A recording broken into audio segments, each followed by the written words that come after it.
If you're looking for live local music from Pittsburgh, Pennsylvania, you came to the right place. Welcome to Hugh Shows.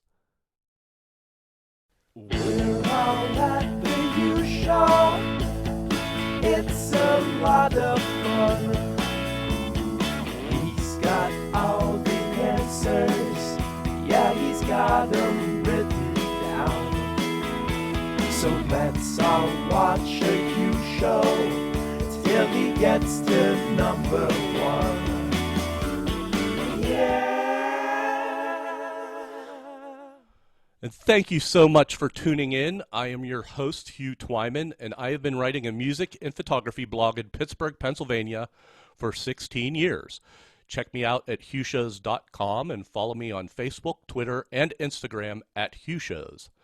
My musical guest for this edition of Hugh Show's Social Distance Television is Matt with two T's, a Pittsburgh-based bedroom grunge artist who has a couple of charming do-it-yourself EPs and singles to their canon and can occasionally be seen out performing, pre-pandemic that is. Defying genres, their songs bring an unusual comfort to the listener, whether self-described as ghost pop, sweater punk, or whatever. The result is a songwriter confident in their voice in the world. And with that, would you all please welcome Matt with two T's. And there they are. Hey, Matt. Hello. How are you? Doing all right. Surviving. Yeah, I appreciate you doing this. Yeah, of course. Thank you. Oh, it's my pleasure. Yeah. I ask everybody during the social distance television show, how is pandemic treating you? It's very strange. I've never had this much time, but I've also never quite felt so unsure of things. Just trying to think about what the world's going to look like when we kind of start moving again in ways that we might have been used to, and just kind of what old habits stick and what new things we discover, I guess. I just had my first day back at work actually last night. I'm a bartender, so the bar has been closed since March, so it was interesting to kind of get back to work and even at a limited capacity, just like the I don't know, the sense of community was still there at the bar at least. So.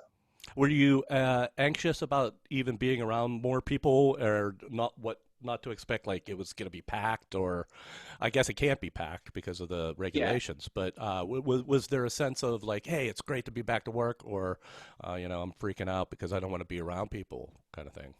A little bit of both, honestly. Obviously I'm a very sort of like social and outgoing person, so I was very happy to be able to see people and talk to people that I haven't seen in months. But it's also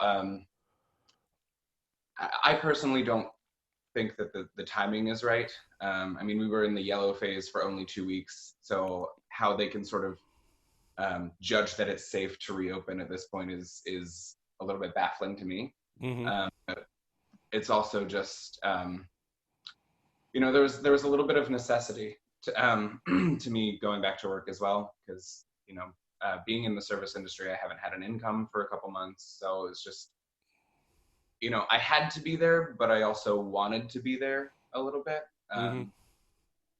Weird. Everything's weird. Yeah, everything is weird. And you also mentioned like what it's going to be like, in the future, and hopes and dreams that, people will be more, cognizant of other people's spaces or whatever. And especially, thinking of people in different careers differently. Like I'm a teacher, and we've been going through like, our world's upside down through this remote learning. So, it's hope is what we have. You know what I mean? I'd rather be hopeful than despair over it. But yeah, well, I'm glad to hear that you're back, and trying to get some normalcy. With this, we're going to play a couple songs. You're going to play a couple songs. The first, if you don't mind, the first one is called Spring in Burlington, and it's from your album Doesn't Have a Face, which was released in 2017. So do you mind hitting us up with that? Yeah, for sure. Cool. Cool. So here we go. This is Matt with two T's and Spring in Burlington.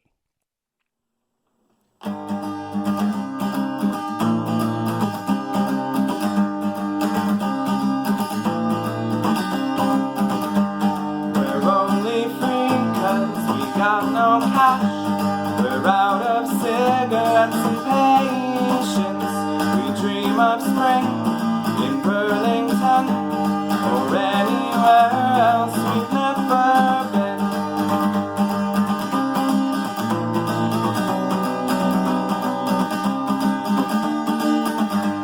When we were young, we thought we'd be getting paid enough to stay alive. Basic expectation that we forget when we got friends and drinks.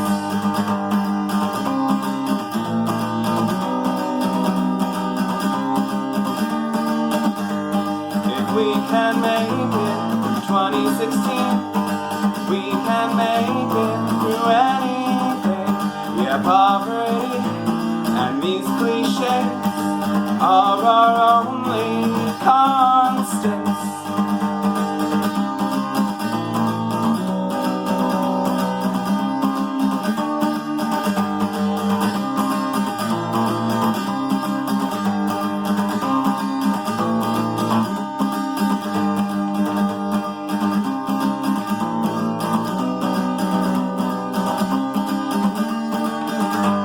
If we can make it through 2016, we can make it through anything. If we can make it through COVID-19, we can make it through anything. That was Spring in Burlington, the track from Matt with two T's 2017 album Doesn't Have a Face. We wanted to hit on a couple things. First off, this is June 7th, and we scheduled it for I scheduled to interview you last week, and I believe you said you were busy with protesting. Is that true? Yes. So you're protesting all the major protests for Black Lives Matter. Why is it important for you to protest? It's so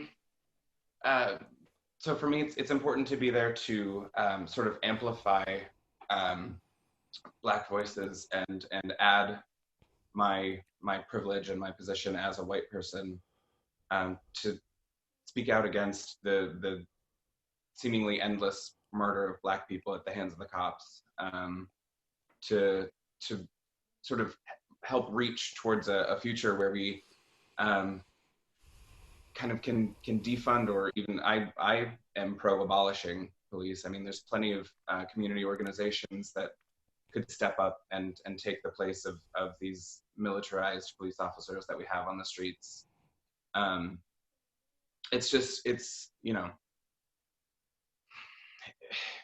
It's beyond time that something is done, and I'm very sort of encouraged by.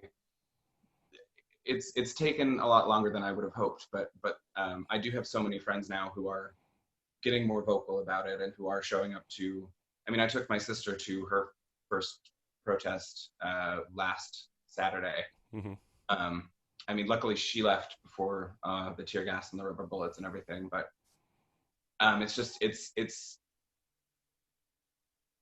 it's like finally it seems like more white people are realizing just how much privilege we have, and how we need to use that to stand up for those who the system marginalizes and beats down on a regular basis. Absolutely, and it actually, like, I run through my head how is this different from the past years or so of protests and stuff, but within the last couple days, you're just seeing some significant change. Not enough, but there's some change going on that this momentum just has to keep going. Yeah. For it to be like long term. The systematic injustice and racial tension within Pittsburgh. I'm just talking Pittsburgh, let alone throughout the country. It's just so embedded. It's Mm. just so like part of who we all are, and to see what's happening is very hopeful.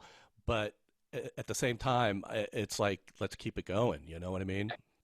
Yeah. Well, it's like you said, it is very, very ingrained in who we are. And that's why it's very important for us as white people to sort of examine the behaviors and thought processes in ourselves that sort of perpetuate these racist systems. Because you might think that you're not racist, but you do still benefit from being white, and you do still. I mean, we've all been raised in this sort of society that devalues Black life, and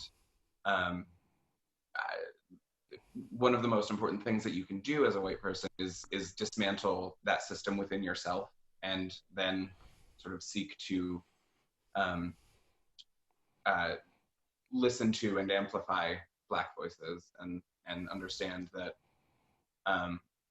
this movement isn't about you as a white person. It is about Black people, and making sure that cops stop murdering them. Right. Yeah. I mean, it seems so basic and simple an idea, but it's just crazy that, that it's not. It's Yeah. crazy that it's come to this, and it's scary. And I teach in the inner city. I've been teaching in the inner city for 22 years, and I'm exposed to it.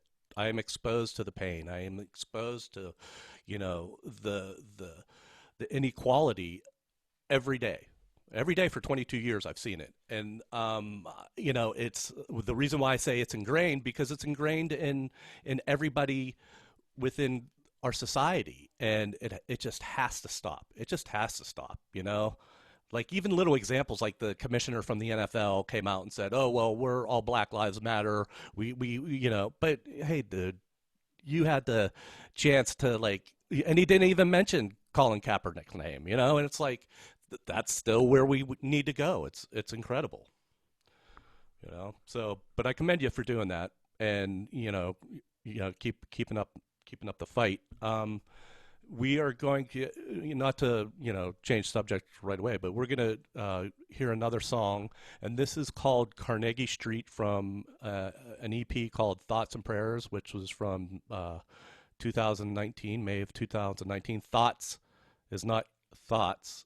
It's written thoughts, like a thought. And I'm assuming thought, like, what I think of, a thought, like somebody who's like pretty loose with their bodily image. I don't know what. Yeah, it's the sort of the term thought.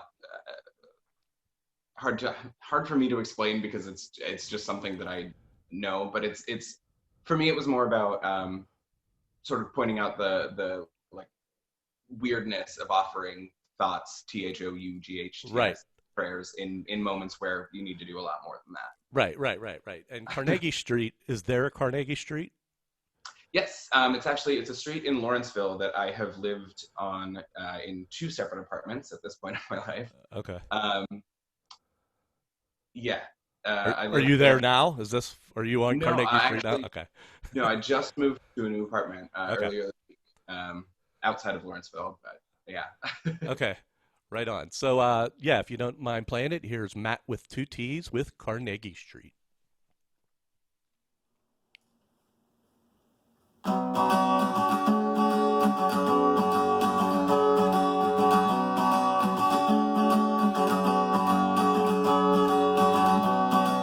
did we say we would always be there? Who can make that guarantee? I never wanted to lie to anyone. I never wanted to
got last year. And you never met my last two boyfriends.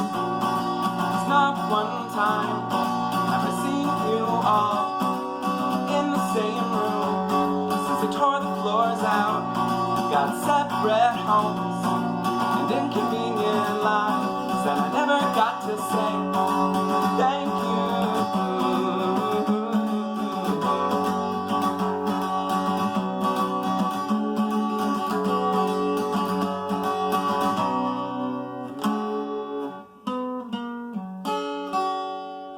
And that was Matt with two T's with their song Carnegie Street from Thoughts and Prayers, released in 2019.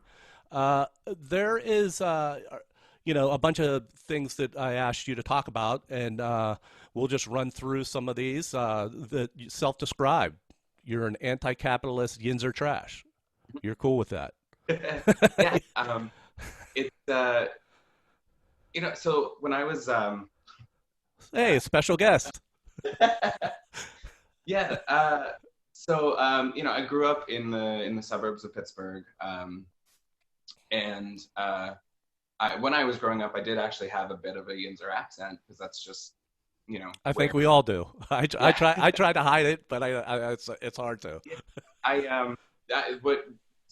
What got me to hide it was when I was a theater major in college. I had a me too. Me too. She made sure she was like, nope, you're saying that word like a Pittsburgher. And I think I kind of sort of realized later that it's like, well, okay, cool. So like, that's where I'm from. That's part of who I am. I have subconsciously sort of gotten rid of a lot of it, but it does, especially if I'm, like drinking or something, it'll kind of slip out sometimes. Or if you're on a Zoom interview. Yeah. Like I always that's weird that you said that, because I took I was a theater major, and I took an acting class, as we all had to, and I was getting tortured for having this accent, and I didn't even notice it, and so then I felt bad about it. I was like, oh man, I don't want to feel bad about it. And so then for years, just like you, I tried to curb that, but then doing this show, I rewatch it and I catch myself just in conversation, it slips or whatever. It's part of me. I'm sure when I go back and watch this, I'm sure that like I'll pick out some right, like a little bit of the Yinzer speech. And I think though if not to like go too heavy into this kind of thing, but I think there's a lot of sort of like a classist kind of thing almost to accents and speech patterns. I feel like to sort of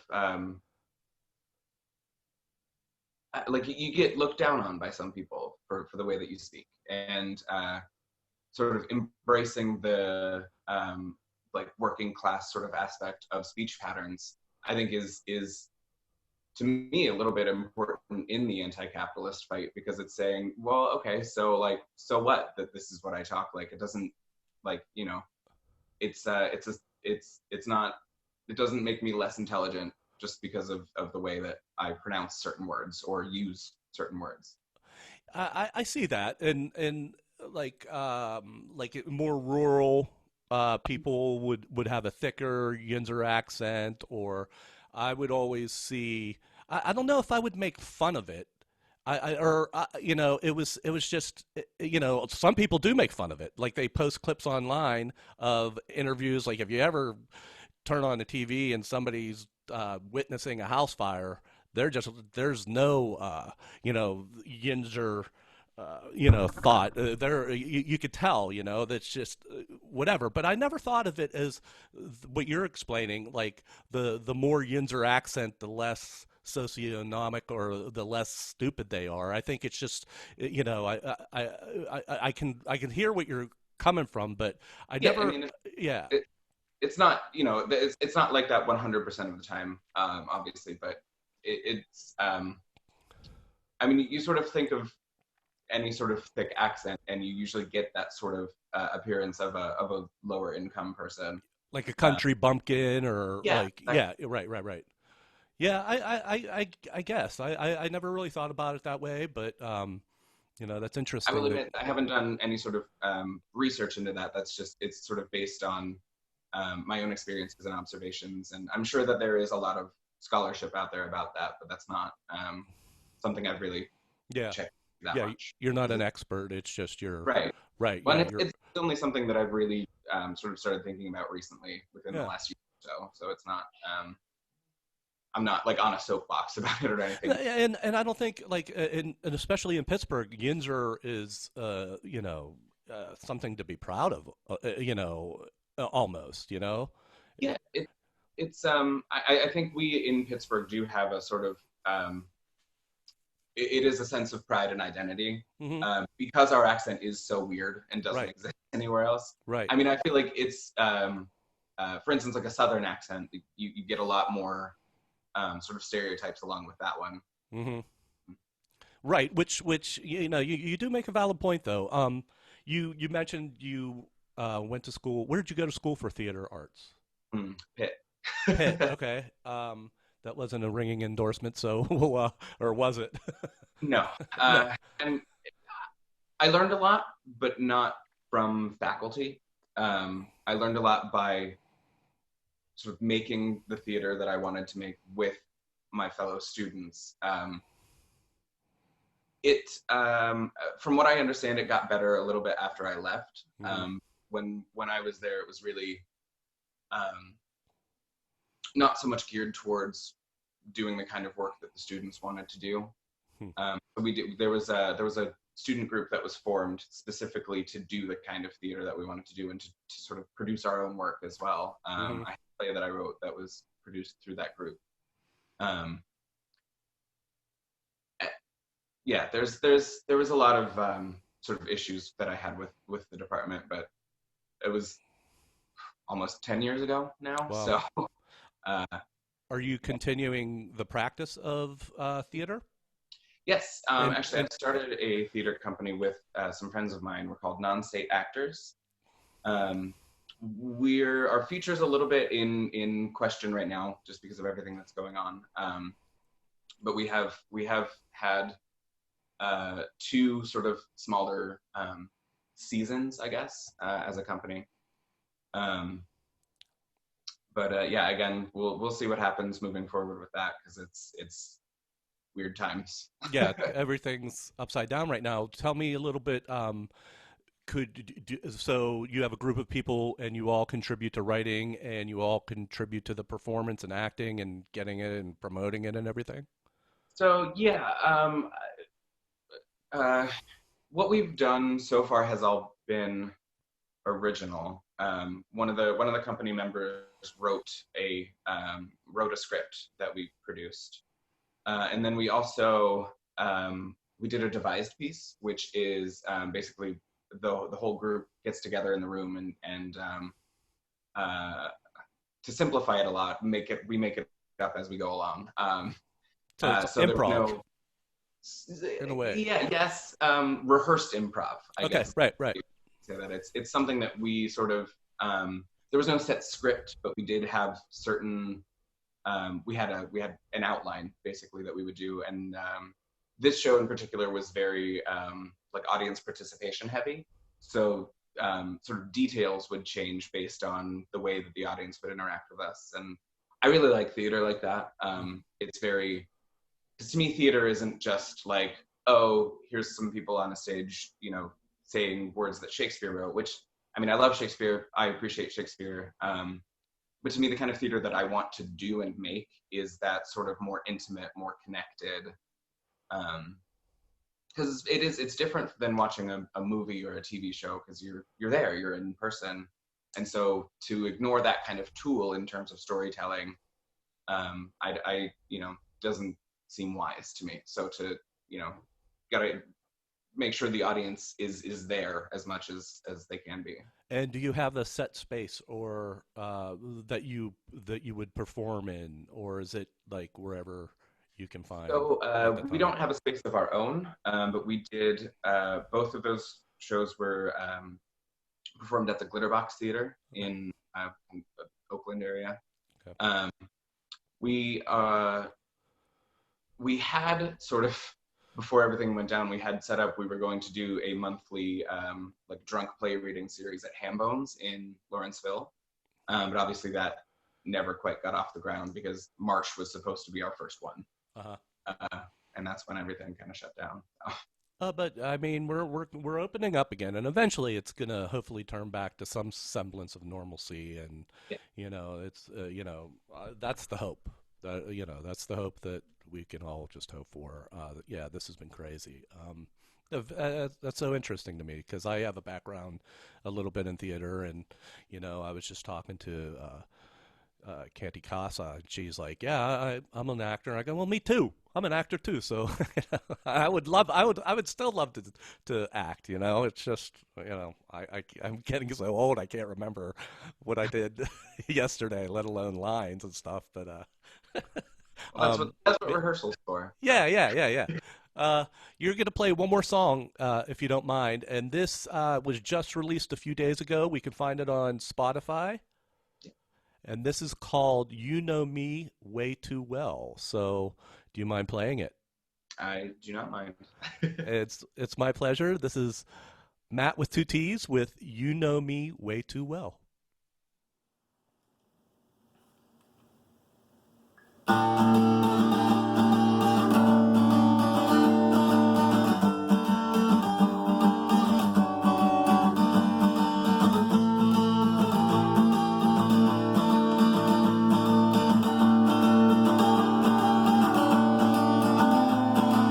Trying to get better at small talk, 'cause I just wanna talk to you no matter what about.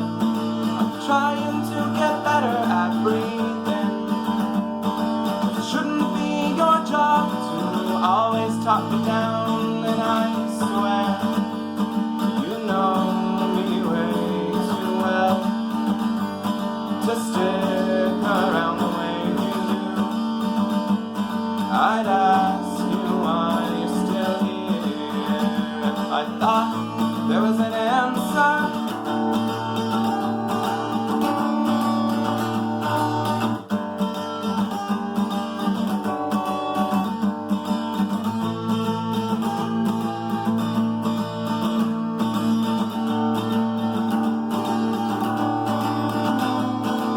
Trying to get better at trying.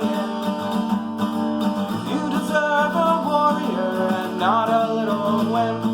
I'd tell you I was brave if you wanted, but I don't want to let you down with hope of something better. And I swear you know me way too well to stick around the way you do.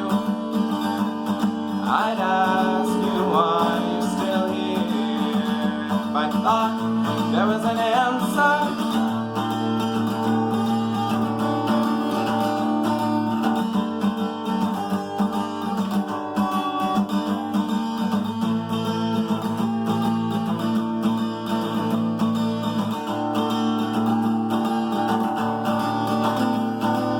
I would tell you all of my secrets, but I don't know where to start, so it's better if you ask.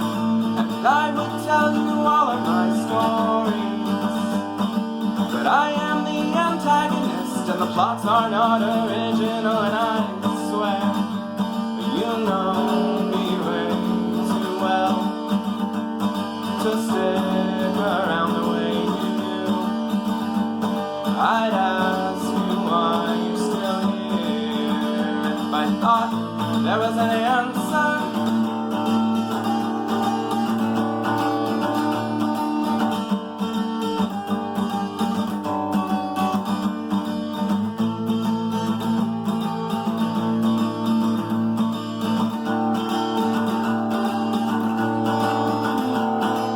All I wanna do is make you happy. You deserve the whole wide world, but I don't have that much to give. I have got to exercise my demons, but my head just spins around until I look like a tornado. And I swear you know me way too well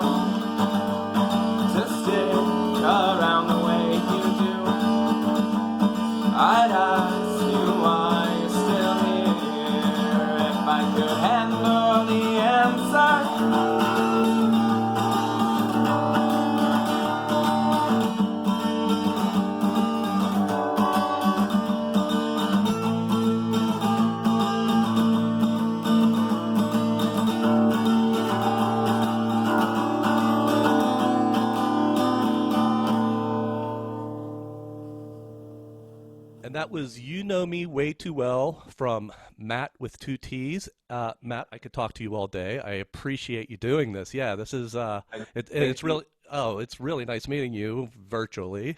Yeah. But yeah, this has been great. I want to thank you for doing this. Where can we find you online? Like, what's your main web presence? I guess Bandcamp would probably be the best place. It's mattw2ts.bandcamp.com. Matt at Band, and I'll have it listed. And you're also on Facebook. We can find you there. Yeah. And Spotify, as you just said.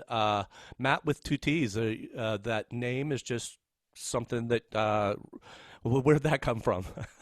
Actually, so the first time that I performed at the bar that I now work at, so they had a weekly open stage. So the first time I performed, when I signed up, the drag queen who hosted it, I was like super nervous. I was like, can I play? And she was like, yeah. Like, what's your name? And I was like, Matt. And she was like, with two T's? And I was like, yeah. So she wrote down Matt with two T's, and ever since then, that's just. I feel like if I'm christened by a drag queen like that, I have to keep that, right? You gotta keep the name right on. What bar? Blue Moon. The Blue Moon, and where's that at? Butler Street in Lawrenceville. And will you be playing again? Do you play yeah. there often, or? Well, so yeah, actually, before everything, before quarantine, I actually was starting a monthly open mic night there. Okay. So hopefully that'll be able to come back. Again, everything is still weird, but yeah, I'll be back. I mean, I work there, and I spend a lot of time there and perform there a lot. So sweet. Well, thank you again so much for doing this. I appreciate it, Matt. Thank you. Yeah, thank you. It's my pleasure. And thank you all for tuning in. Check me out at HughShows.com. You could follow me on Facebook, Twitter, and Instagram at HughShows. And always remember and never forget to hashtag support Pittsburgh music. Thanks, Matt. Thank you.